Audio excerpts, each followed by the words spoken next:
everyone. So meron tayong isang pirasong head salmon.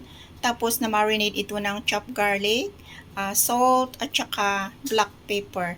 So ilalagay natin dito sa tray at ilagay natin sa oven. So ayan na po yung ating head salmon. Yan, na marinate na siya. Tapos ready na itong ilagay sa oven mamaya. So bago natin ilagay, syempre ang gagawin natin dito is lalagyan pa natin ng foil sa ibabaw niya.